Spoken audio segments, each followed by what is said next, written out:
Vice President Vance, thank you very much for joining us today. Good to have you with us. Thank you. Good to see you. So I want to start with this. President Trump has said that the indictment of James Comey is justice, not revenge. There is pushback to that, of course, among Democrats, including Senator Tim Kaine, who is calling it a complete political hatchet job. The president has said, quote, there will be others. And in the past, he has listed Adam Schiff and Letitia James. Do you think there are more indictments coming, and do you think that's justified? Well, there's certainly going to be more indictments coming over the next 3.5 years of the Trump administration, but we're always going to let the law drive this stuff and the facts of the case and not political motivations, which frankly makes us so much different from the Biden administration, where they indicted not just the President of the United States, but so many people who were just engaged in the basic job of politics, who were engaged in policymaking, who disagreed with the Biden administration, and because that they faced prosecution from that same administration. If you look at the Comey indictment, Martha, this was a grand jury indictment delivered in Alexandria, Virginia, not exactly a hotbed of Donald Trump's political support. There were three requested indictments. The grand jury returned 2 of those 3 indictments. So I think they showed they were judicious. I think that it showed clearly that there were a couple of things that James Comey did wrong. And to the people who are saying that this is all political, I mean, look, if you look at our track record in the Trump administration, there have been people who have been prosecuted who have been political allies who agree with our politics. There have been people who disagree with our politics. We're not letting politics drive this. We're letting the requirements of the justice system and the law drive this. And unfortunately for James Comey, when I look at this indictment, I see a guy who lied under oath, and he'll have his day in court. He'll have his opportunity to prove the other case in front of the jury. But the idea that this is driven by politics, I think is preposterous when you actually read the details of the indictment and the obvious fact that James Comey did lie under oath to Congress multiple times. All right, we'll see where it goes. With regard to Gaza, President Trump said that it's, quote, looking like we have a deal that would end the war, bring the hostages back. Can you tell us any more details about that and when we might see that deal roll out?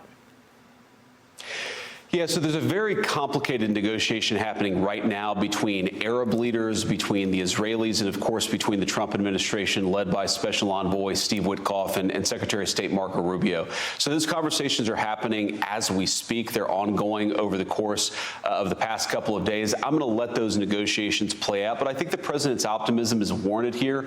I feel more optimistic about where we are right now than where we have been at any point in the last few months, but let's be realistic. These things can get derailed at the very last minute. So while I remain very hopeful, I am cautiously hopeful. I'm going to let the diplomats continue to work on this. But our principle here is very simple. We want all the hostages to come home. We want Hamas to no longer be a terror threat to the state of Israel. And we also want to bring the humanitarian aid in Gaza for the many innocent people who are caught up in the conflict. So I think we're close to accomplishing all 3 of those objectives. Yeah, that is the resolution I think that everybody wants to see at this point. I thought it was interesting this week that President Trump said that he would not allow Gaza to be controlled by Israel, Vice President. Well, I think the president's been very clear. He actually wants Gaza to be controlled by the people who live there. He wants the West Bank to be controlled by the people who live there. And he wants the terrorist networks that are around the Israelis to be dismantled so they can no longer pose a threat to Israel, especially the innocent civilians who live in Israel. It's never easy, as we've learned in the Middle East over many years. This stuff comes in fits and starts, and it can take very weird turns. But I think the president has gotten us to a point where we're at the 1-yard line, and all of us are very hopeful we can sort of punch through to the end zone and accomplish a major, major thing for peace in the region. So let me take your attention, if I may, to Ukraine and Russia. This week, obviously, the United Nations General Assembly, and on the sidelines of that, President Trump made a statement, very strong statement. Russia should have stopped it, but the other side can fight too, and they've proven that. Maybe it could be that Russia's a paper tiger. Were you surprised by this? He also said, I should add a very important part, that he thought Ukraine will get all the territory back, because for some time we heard that Ukraine was going to have to give up some of the territory that they lost in this war. So were you surprised by this statement, and what changed? No, I wasn't surprised at all, Martha. And one of the things I really admire about the president's approach to this entire conflict, and frankly, all the diplomatic efforts of the administration, is that it's very grounded in reality and what's happening on the ground. If you go back to the last days of the Biden administration, if you go back to even a couple of months ago, the Russians were conquering large amounts of territory. Every month, they were gaining another couple hundred square kilometers, maybe more than that. And what's happening right now, as the president articulated, is Russia's really stalled.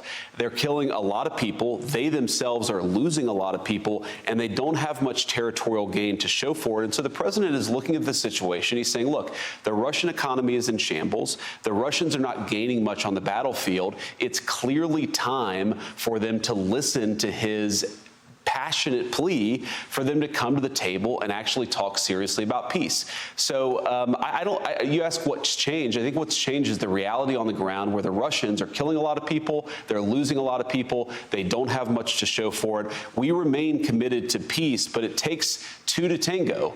And unfortunately, what we've seen over the last couple of weeks, the Russians have refused to sit down with any bilateral meetings with the Ukrainians. They've refused to sit down with any trilateral meetings where the president or some other member of the administration could sit down with the Russians and the Ukrainians. So our view is we want peace here. We've been actively pursuing peace from the very beginning of the administration, but the Russians have got to wake up and accept reality here. A lot of people are dying. They don't have a lot to show for it. How many more people are they willing to lose? How many more people are they willing to kill for very little, if any, gain in the military advantage on the ground there? I think the answer is hopefully not that much, but certainly our attitude here is we're going to keep on working for peace, and we hope the Russians actually wake up to the reality on the ground. Well, I think the feeling was at the Alaska meeting that the Russians were going to come to the table in a meaningful way. We've seen that they have only stepped up their attacks since then, and now we do hear a very different tune from President Trump. Just quickly, here's what Volodymyr Zelensky's response was when Brett said, "Were you surprised by this?" Watch. Are you surprised to hear that? A little bit. A little bit. It was a little bit surprise for me. You're right. I was very positive signals from the side that Trump and America will be with us to the end of the war. Yes, as we will see. Brett, we will see, but God bless. So, Vice President Vance, now Zelensky is requesting that the United States sell Tomahawk missiles towards this effort to European nations. They go 1,000 miles. They have Moscow in their guided missile range. This is something that the United States has rejected. The president has rejected in requests in the past, but now President Trump has said to Zelensky, quote, we'll work on it. Do you support that? Well, right now, as the president said, Martha, we're looking at it. We're certainly looking at a number of requests from the Europeans. And one of the things, again, that I think has really worked about the president's policy in Ukraine and Russia is that it's forced the Europeans to step up in a big way. So as you know, Martha, we're no longer just giving tons of money and weapons. What we're doing is asking the Europeans to buy that weaponry. That shows some European skin in the game. I think that gets them really invested in both what's happening in their own backyard, but also in the peace process that the president has been pushing for the last 8 months. So we're going to keep on working on all of this stuff. But our simple message right now, the Russians are not gaining a lot. This war is terrible for their economy. And they have to ask themselves, how many more people are they willing to lose? And how many more people are they willing to kill for very little military advantage? But would you be okay with them having Tomahawk missiles and the threat that that would pose and the possible escalation it would pose? Because there was a time when you were very much in favor of, backing away from this situation in terms of our support of Ukraine. Well, one of the things I've always said, Martha, is I wanted the Europeans to step up in a big way. I wanted us, the United States, to stop shoveling money and weaponry to a conflict that was so far away, when I felt like the Europeans, with all due respect for them, were not actually taking their fair share of the burden. Because of the president's leadership, you now have the Europeans buying weaponry from the United States as opposed to us giving it. And you asked this question about Tomahawks. It's something the president's going to make the final determination on. What the president is going to do is what's in the best interest of the United States of America. That's the driving light between his foreign policy decisions, between his defense policy decisions, and that will be the same heuristic that we apply to how we answer this question about tomahawks. I'll let the president speak to it, but I know that we're having conversations this very minute about that issue. Okay, I want to squeeze in two more here. The first one is TikTok. This deal, the parameters are being announced. We're learning more of it as of yesterday. It sounds like a percentage, a slice of the pie, will still be controlled by China. And it's my understanding, correct me if I'm wrong, that the algorithm would be in the control of U.S. companies. But are you concerned that having that sliver still owned by ByteDance, which is controlled by China, might leave China a back door to that algorithm that could exploit our national security? No, I'm not worried about that, because the way that we've set up this deal from a national security perspective is that it's the American investors and the American business people who will make the determination about what's actually happening with TikTok. So at the end of the day, I believe that north of 80% of the company will be owned by the American investors and their partners. This is not something where the Chinese or any Chinese entity has a large stake at the table. The board seats, there will be 7 board seats of the company. 6 of them will be controlled by the American investors and their partners. So I feel very confident that we have successfully separated this company from TikTok Global and actually made it so that we can control people's data security. We can ensure that the algorithm is not being used as a propaganda tool by a foreign government, and that fundamentally we allow people to access this tool and this application that a lot of Americans love. It was a very difficult balance to strike, but I think we've done it successfully. And of course, we're going to keep working on it, Martha. The important thing about this deal is the United States still has the ability to review the terms of the transaction and review the national security implications of the new entity, not just over the next 100 days, but over the next many years. Yep, that's security, obviously a really important element of this whole equation for Americans. Last question, Vice President. You know, this government shutdown issue looming next week. How do you see this, and are you opposed to a shutdown, or do you think there would be advantages to that potentially?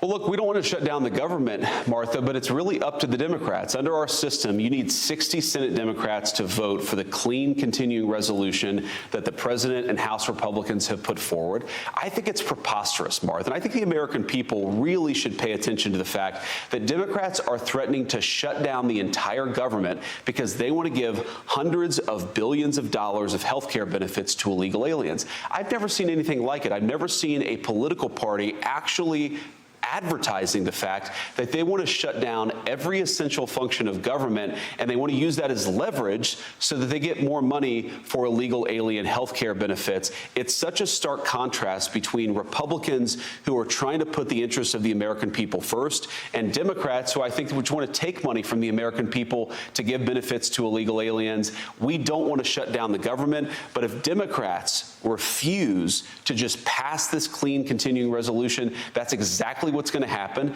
and I think the Democrats are going to bear the responsibility for it. All right, we'll see what happens. Vice President Vance, thank you very much. Good to have you with us on Fox News Sunday. Hey everyone, I'm Emily Campagno. Catch me and my co-hosts Harris Faulkner and Kaylee McEnany on Outnumbered every weekday at 12 p.m. Eastern, or set your DVR. Also, don't forget to subscribe to the Fox News YouTube page for daily highlights.